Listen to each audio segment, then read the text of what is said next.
Call to order the meeting of the Caribou Planning Board, November 4, 2015. First item of business, approve the minutes of the October 7, 2015 minutes.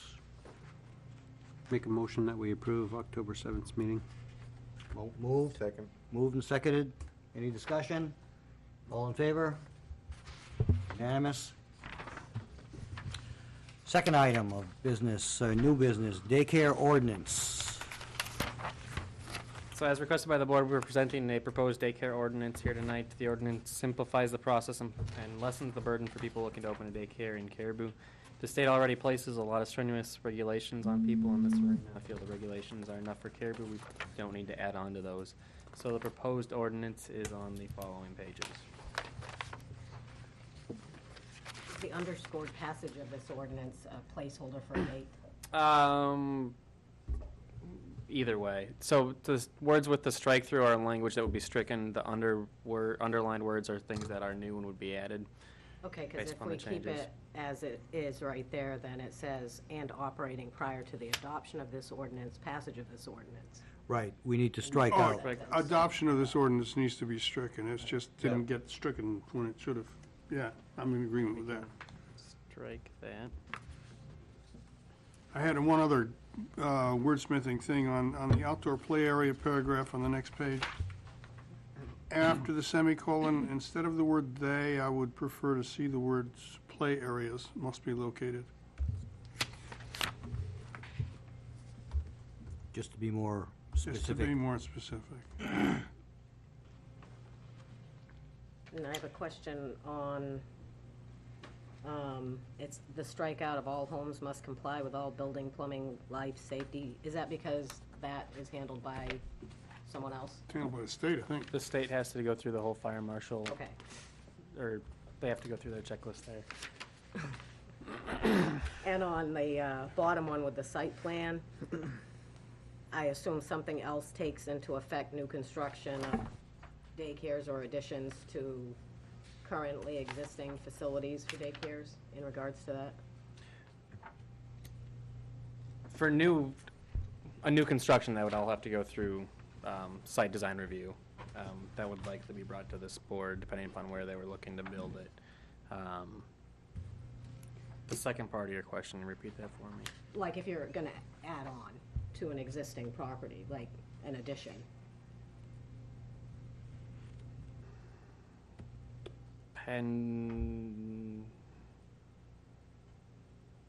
Depending upon what exactly you're doing, that could trigger a site design review. Okay, so that's all taken into consideration in some other piece of ordinance? I'm trying to think through an example of, are you talking if this was a in-home daycare and you wanted to add on a classroom, classroom? or whatever you call it for it. Would a home addition trigger the site design review? Don't believe I that don't think it would. would. Okay, No. Because you could just as easily do the home addition and then decide to make it Right. daycare, and it wouldn't trigger one then. Right. If Okay. you wanted to add on a bedroom, for example. Yeah. Yeah. okay. So no, that would not. Depending upon how large of an addition you're proposing is the key there. I'm for only what asking it triggers. mostly because of the strikeouts that are on here. Right. They reference those same things as the last one. Yep. So, no, it wouldn't. Okay, Yeah. It'll trigger a building permit issue, so Right. the issue's gonna get addressed in any case. okay. Right. If you're doing an addition, it would require that. Going back to the first thing that was questioned by Michelle, on the opening paragraph on page 4, the fact that we're striking out the date of the last passage of this, and we're inserting simply, operating prior to the passage of this ordinance, then that tells me we're not putting a date anywheres. And somebody reading that is gonna think, okay, when was this passed, I'm gonna have to do some research to go Yeah, back it's gonna through. have to go 2 pages down. Historical note, Oh, It'll say when it's passed. oh, right. good, okay, thank you. And going back to the same question, again, on the deleting the, all homes must comply with all building, plumbing, life, fire, safety, and health codes. That might be redundant to what the fire marshal is gonna do, but, I mean, I question taking it out. I mean, the fact, or is the whole objective to eliminate all redundancy? That was my understanding of what the planning board wanted to see, was eliminate the redundancy. DHHS does their inspections, the fire marshal does their inspections. Okay. It would, to me, it would be redundant to have it in here.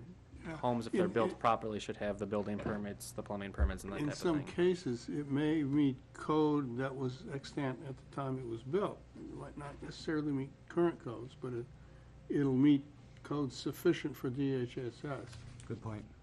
Well, I Okay. think one of the big things is we were trying to be consistent, right, Phil? I mean, that's what you were. Yeah. You want some history? I think we're gonna get it either way. Yeah. Here it comes. Say, so part of the reason why you're even looking at the ordinance is because we didn't have one to begin with. And some of the things that were observed even after these outside agencies had been through were probably less than desirable based on code and things of that nature. So that's probably why you see that particular statement in there, is generic in essence, because you're taking, in some cases, a residential property and you're turning it into a business. And when you turn something into a business, your homes are a little bit differently because of different applications for the use and stuff like that. So that's why that is like that. Other things like construction, people go into a business that has an attached garage and there would be no fire separation, so they didn't build the garage correctly. Other things that were observed were like wood stoves with no Protection. protection around it and stuff like that.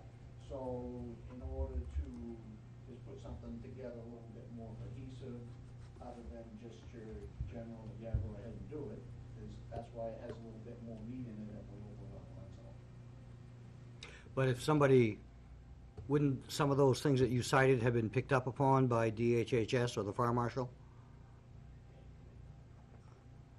They're just looking at fire, all right, and DHHS is just looking at your human services aspect of it.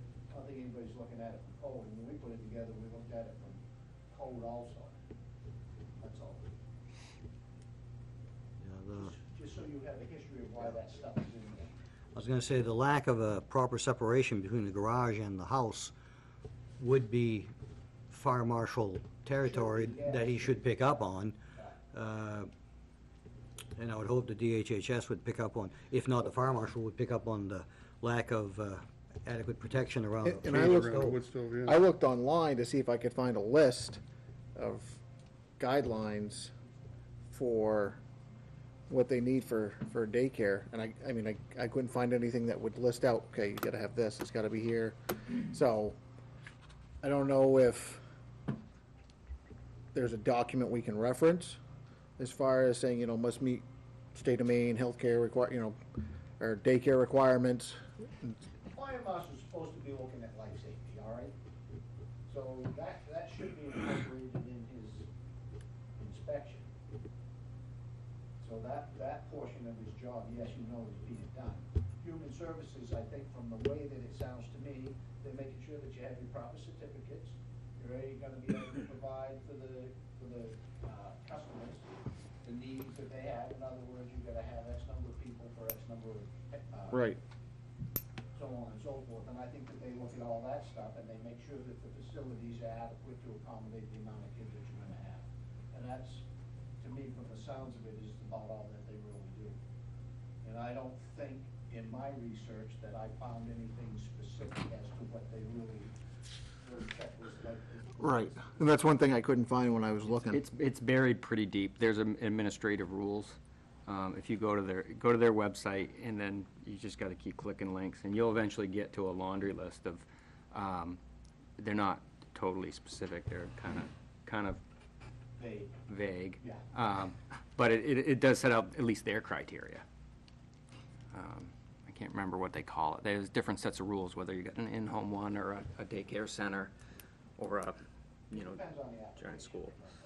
It's not specific. So that's the reason why you're even looking at that, because we didn't have any, we just put something together so that there would be consistency in the application, at least we're taking that extra measure of precaution looking at these things, but But what we, it could be redundant as you're talking about, and it could be overkill also.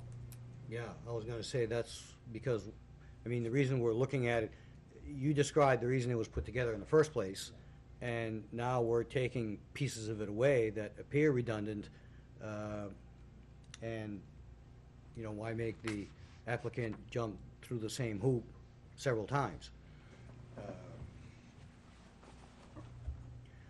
Well, that one line about the plumbing, fire safety codes was the only one that I kinda questioned. I didn't see any problem taking out everything else, but that was the one thing. And I mean, we can take it out because it's being addressed, or? I do have the information on in-home daycares from the state. I can forward that out to the planning board as well. Well, after we vote on this, it's. We don't have to vote on Pass this on. tonight. No, Well, it's- this is being brought to the board tonight to review, discuss. We would need to have a public hearing, which we would schedule for our next meeting, and after that point in time, we would vote, or after the public hearing, we would vote on it. So, really, this is kind of the first look to see if there's any big changes. If there is, we'll make those, take it to a public hearing. If there isn't, we'll still take it to a public hearing, and the planning board can still make changes after that time, or after the public hearing. So, planning board would still have a month to review the information from the state. Okay. There's a paragraph in there regarding complaints. And I think if we're gonna defer to DHS on the human service aspect of it, like, you wouldn't want to be fielding complaints from somebody who says somebody's not appropriate with the kids, because that's better suited for somebody else, or complaints regarding safety, because it's better suited to the fire marshal. If we just had a section in there that said that non-compliance with these requirements will result in the revocation, of your license, then you don't have, because there's not a lot of direction about what would be a meritorious complaint. And then if I don't agree with the code enforcement officer, where I go from there, to get like a hearing, you have to have an opportunity to be heard, I Right. think.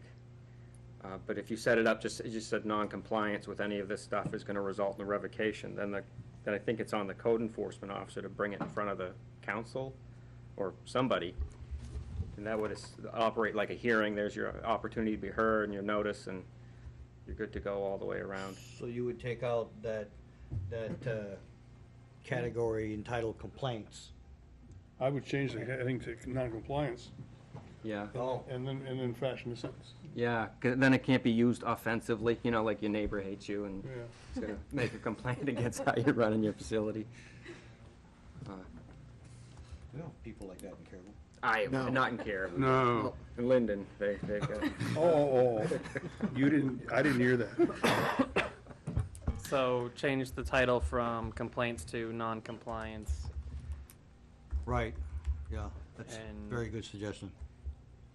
Just a line that says non-compliance with this ordinance. May cause a revocation or suspension.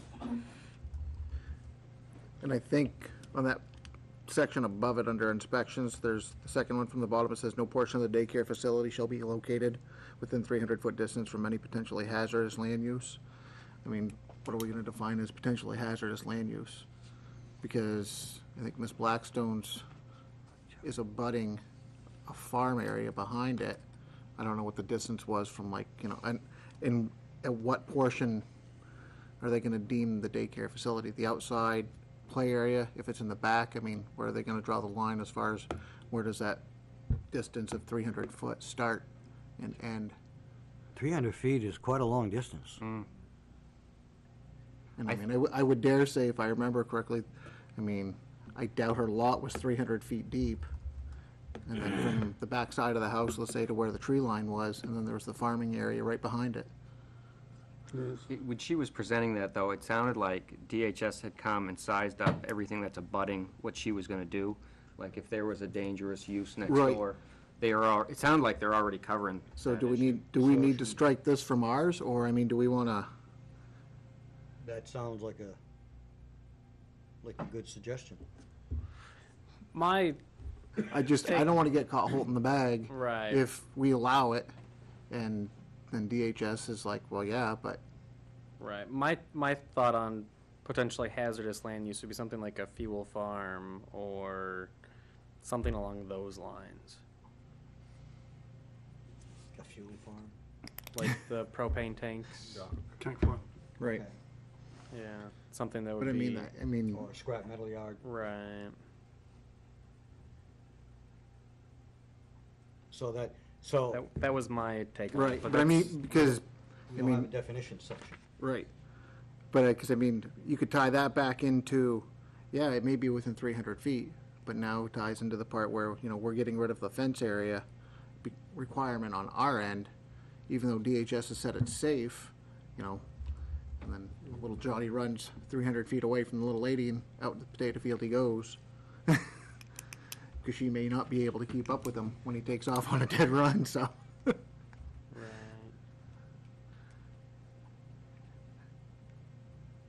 And I realize probably all that liability will fall back to them, but I mean, just in the process of getting this established. Right.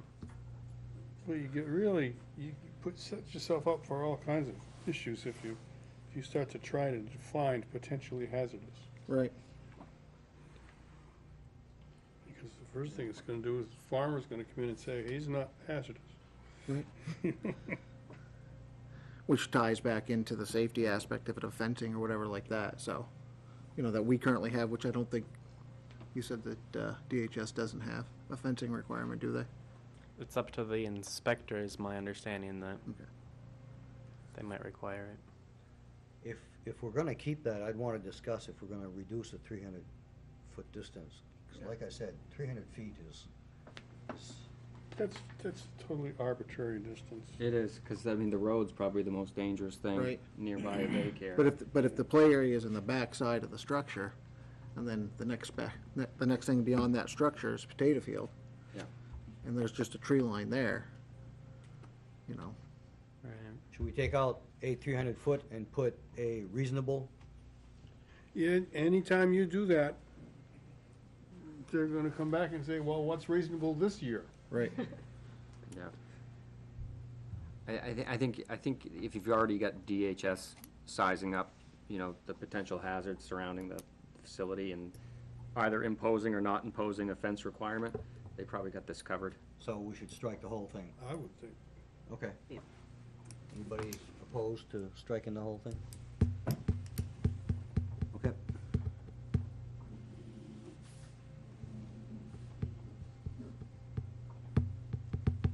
Any other comments or suggestions on this?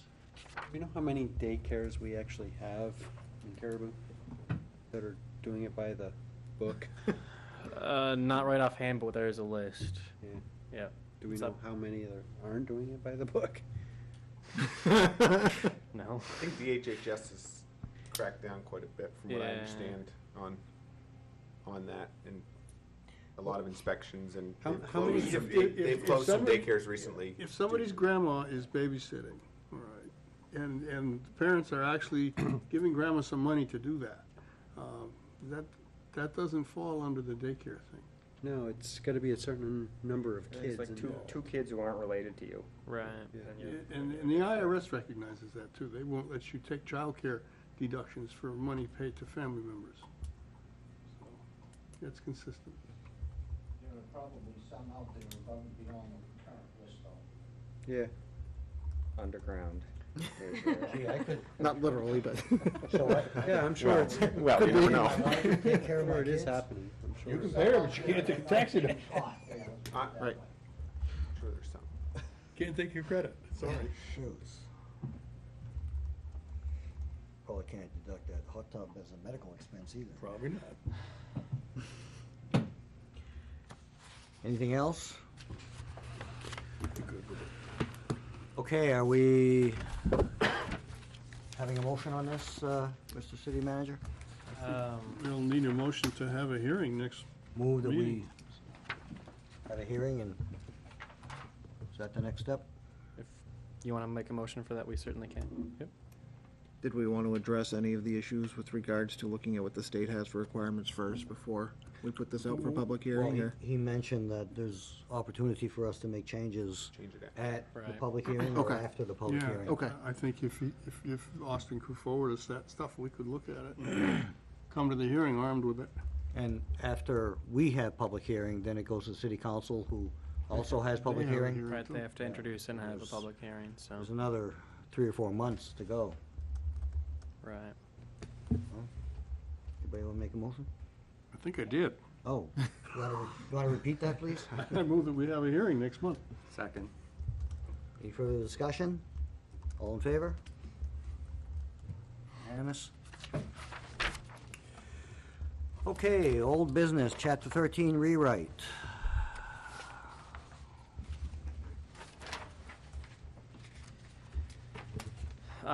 Before us tonight, on the next step in the Chapter 13 rewrite is the shoreline zoning ordinance. The majority of this ordinance is based upon the model ordinance proposed by Department of Environmental Protection, or DEP. They have fairly strict standards for what they want to see. They also encourage communities to make their ordinance their own. However, we can't really loosen any of the restrictions.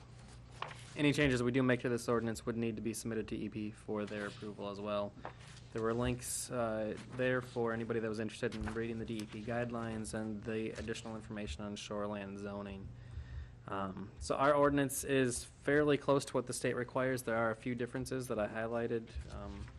Our minimum lot standards in section 15 are a bit more stringent than DEP required standards.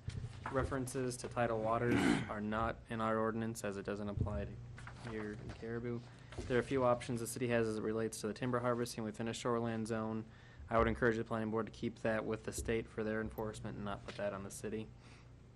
And our ordinance does not discuss hazard trees, storm damaged trees, and dead trees, exemptions to clearing and vegetation removal requirements, or revegetation requirements. I don't believe we need this, as it would all be included in what the state enforcement for timber harvesting is. Because our ordinance models so closely the state model, I'm not proposing any changes to what we have already adopted. And the ordinance is on pages 8 through 47. And I actually read it about a year ago, and I really don't think that I want to start diving into any kind of changes on that. It's a very technical ordinance. I looked at section 15 on page 19, where you say that our minimum lot size is a little bit more stringent, and we're using 40,000 and 60,000 square feet. Given that an acre is 43,560 feet, I think that, saying that the minimum lot size has to be at least 8 or 9/10 of an acre, I think that's amply small.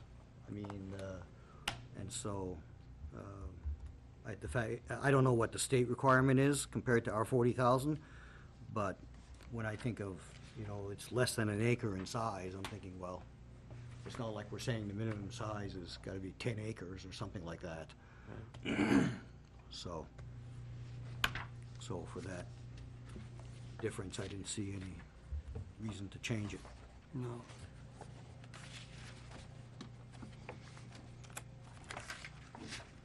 I'm good with it.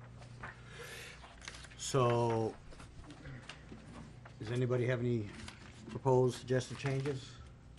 No, but I did have a question on what normal high level of water is.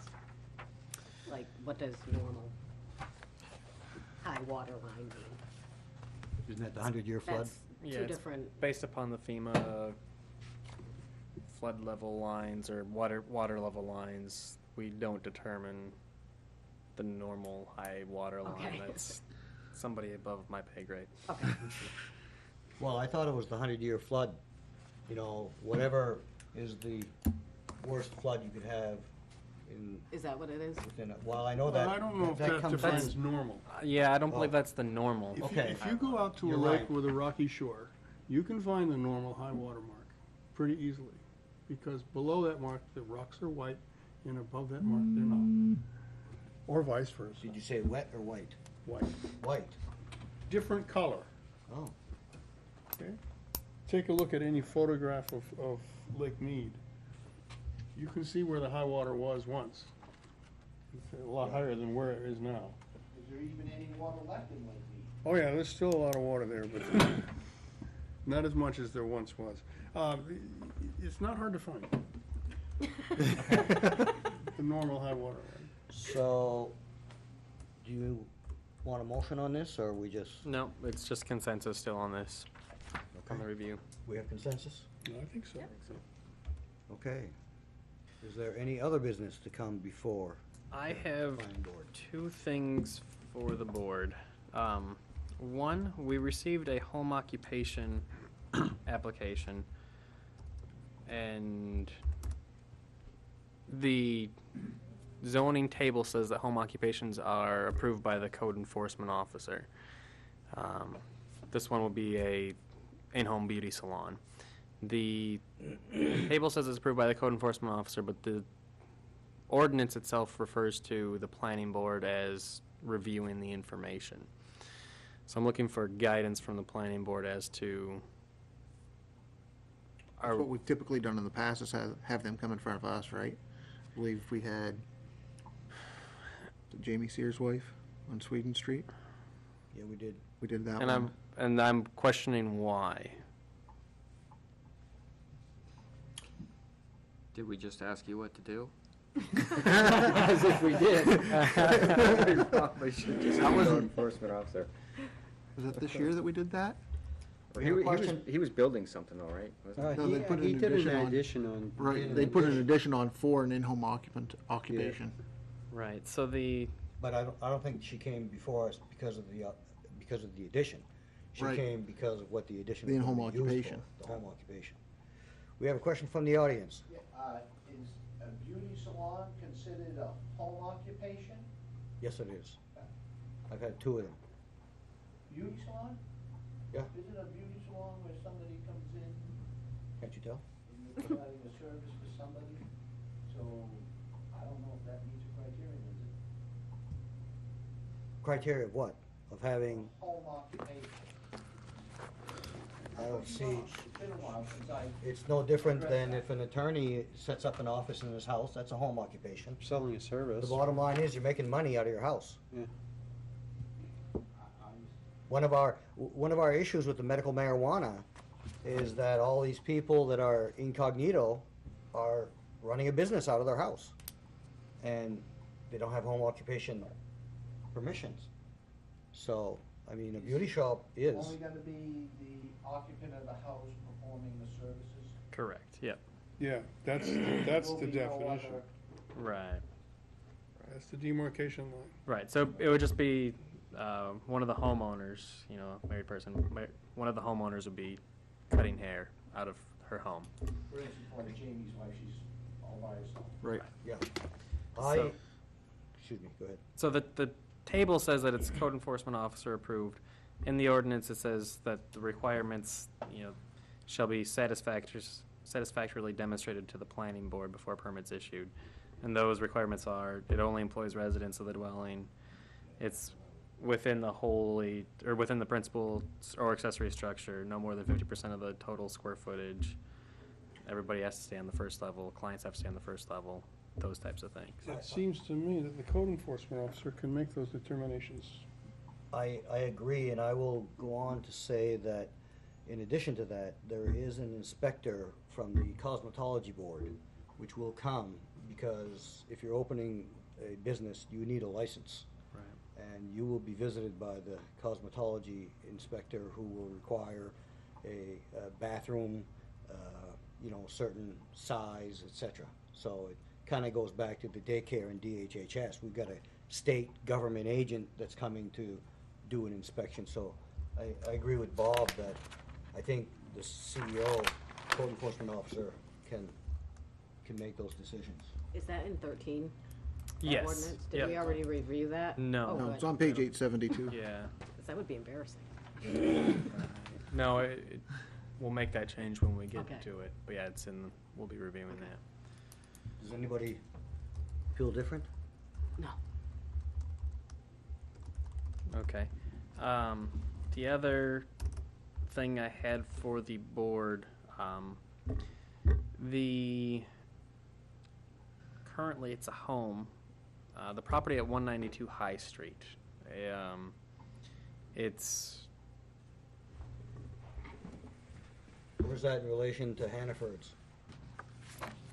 so High Street, Bennett Drive, it curves up and it's right down here.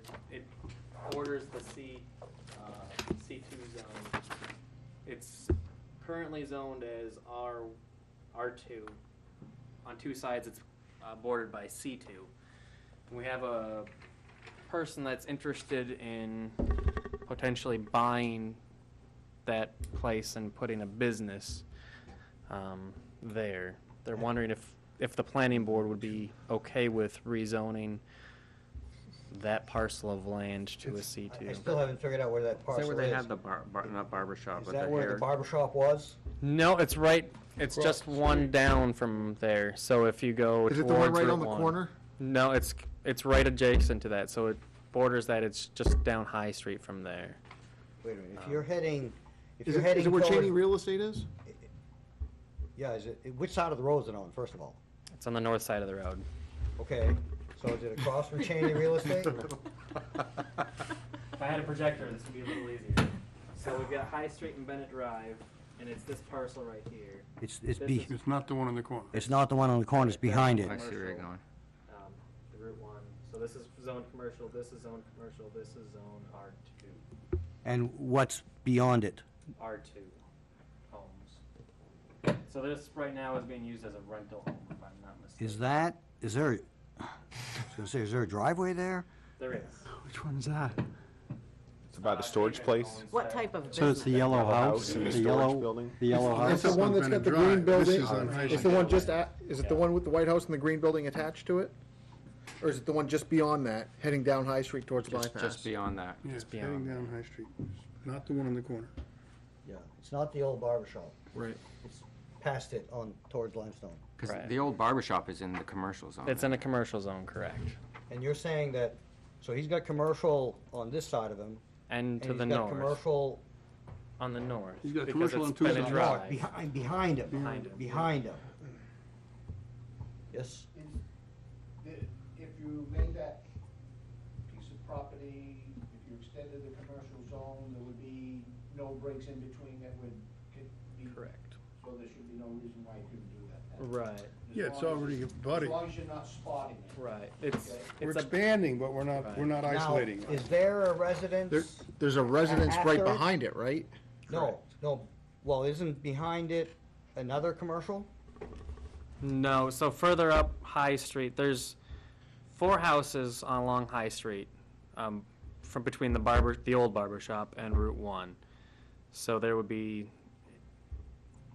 he wants to take the one closest to the barber So it shop. would be and rezone 2 it. commercial and 2 residential. 2 commercial and 3 residential versus 1 commercial and 4 residential. What's right behind that one? Is that the yellow house? The yellow that's- house with the shop that Mr. Caven owns. Okay. But that's in the commercial zone. That's in a commercial. The house is in the commercial zone? So he wants to take Yeah, the that whole house strip and do what with it? Drive is Okay. commercial. He wants to put a business on that property. Is he gonna- Not the, a person wants to put a business on that property. We don't know what, Are they gonna demo the place and We put don't up know what something new, or are kind they of gonna use the business. existing structure? Any idea? I believe they'd have to put up a new structure. If it's a high-traffic business, I've got problems with it because of where it is. cars coming off of Route 1. That's why Yeah. I was asking what kind of business it is. But is there, Unless they want the other house for a parking lot. is there a that- driveway that links that to or to Bennett Drive? There is one that goes through. I think, Yeah. I don't know all of the Because specifics. I think it borders on the backside of the barber shop, and I think there's a driveway that comes up through. This is that property they just tore the garage down. Is that the same Yeah. property? Yes, I think it is. Yeah. So I don't know all the specifics, but I would have to believe there's more at play than just this one parcel. I think we need to know more before we Yeah. say. Yeah, pull- Right. I mean, But I would say, If there's any complete objection, I'm not opposed to the idea, but I'd Right. wanna see, I need to Right, know. what it is. We yeah. want detail. absolutely, it would have to go through the application Yeah, yeah. process. Well, the other thing is the residential parcel that is now gonna border it. They're gonna have concerns about, okay, what kind of business are you setting up Right, next door to me? Yeah, there's gotta be an abutters hearing and all that stuff. Right. too. And so, more details gotta come out. I'm not Absolutely. opposed to the idea, no, but just as No, long as we it's want done to correctly. encourage business development, and the fact that, like was mentioned, this is not spot zoning, this is just extending the existing zoning. Right. But, It would definitely have to go through the process, so public Well, hearings and everything like that. the other thing too, going back to the question about traffic, my understanding is the state has to approve.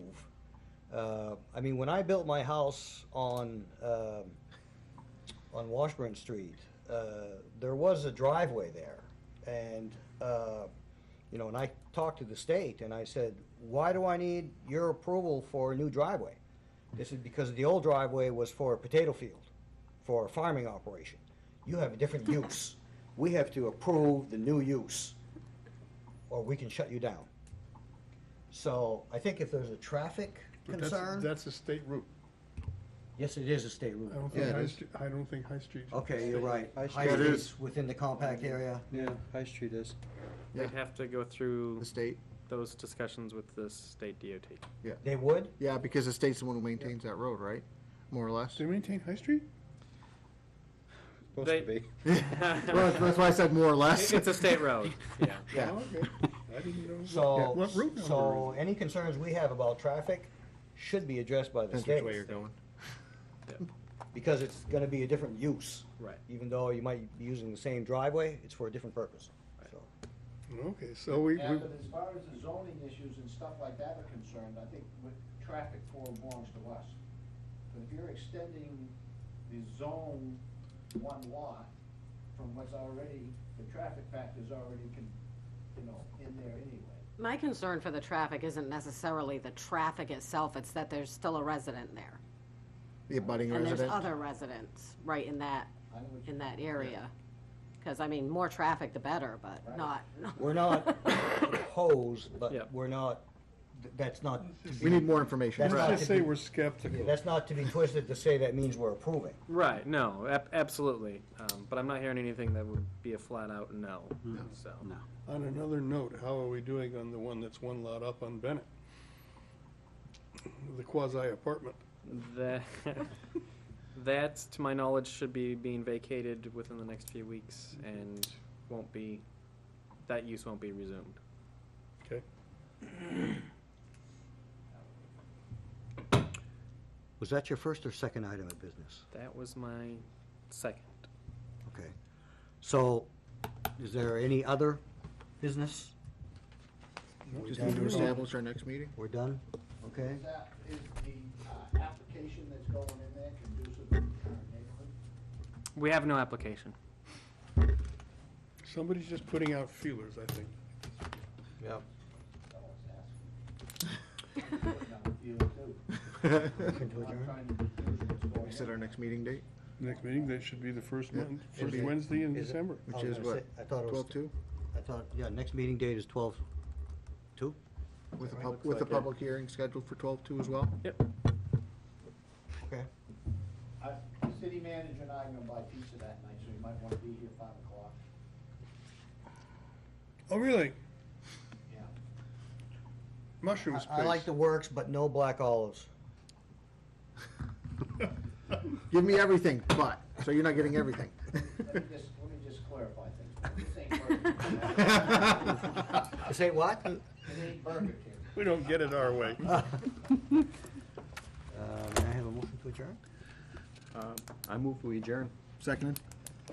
Moving second to adjourn. All in favor? Thank you, everyone. Thank you, good meeting. Thank you. Good night.